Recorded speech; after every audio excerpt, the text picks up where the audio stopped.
ముమ్మిడివరం నియోజకవర్గంలో సాగునీరు మరియు త్రాగునీటి సమస్యపై అసెంబ్లీలో ప్రభుత్వం దృష్టికి తీసుకువచ్చిన ప్రభుత్వ విప్ మరియు ముమ్మిడివరం శాసనసభ్యులు దాంట్ల సుబ్బరాజు.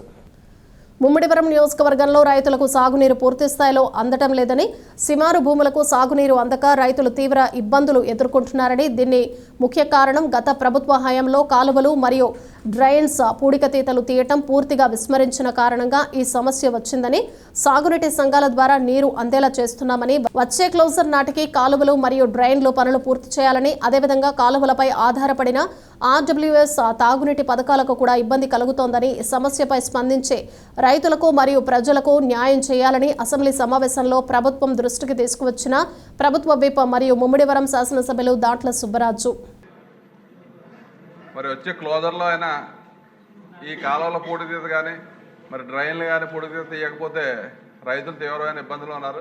ఎందుకంటే మరి చివరి టైలెండ్ ఏరియా అవడం వల్ల హైటైడ్ వచ్చినప్పుడు సాల్ట్ వాటర్ వచ్చి పాడైపోయే పరిస్థితి ఉంది. కాబట్టి అది కూడా ఇరిగేషన్ శాఖ వంతుల వారీగా పెట్టడం వల్ల పైన ఉన్న వాళ్ళకి వాటర్ వెళ్తుంది తప్ప కిందన టైలెండ్లో ఉన్న వాళ్ళకి వాటర్ లేక ఈ రైతులందరూ కూడా తీవ్రమైన ఇబ్బంది మరి రోడ్ల మీద వచ్చే పరిస్థితి ఉంది. కాబట్టి ఇరిగేషన్ మంత్రి గారు మీ ద్వారా ఇరిగేషన్ మంత్రి గారి దృష్టికి తీసుకెళ్ళి త్వరితగతిన, ఎందుకంటే ఈ నెలంతా కూడా అదే కాలువల ద్వారా మన ఏదైతే ఆర్డబ్ల్యూఎస్ ప్రాజెక్టులు ఉన్నాయో అన్నిటికీ కూడా మరి తాగునీరు కూడా అందివ్వాలి. కాబట్టి మా టైలెండ్ ఏరియాకి మరి ఇరిగేషన్ మంత్రి గారు ప్రత్యేక శ్రద్ధ పెట్టి చివరి వరకు కూడా ఏప్రిల్ నెలాఖరు వరకు కూడా నీరు అందించినట్టయితేనే ఈ రెండో క్రాప్ మనం ముందుకు తీసుకెళ్ళగలం.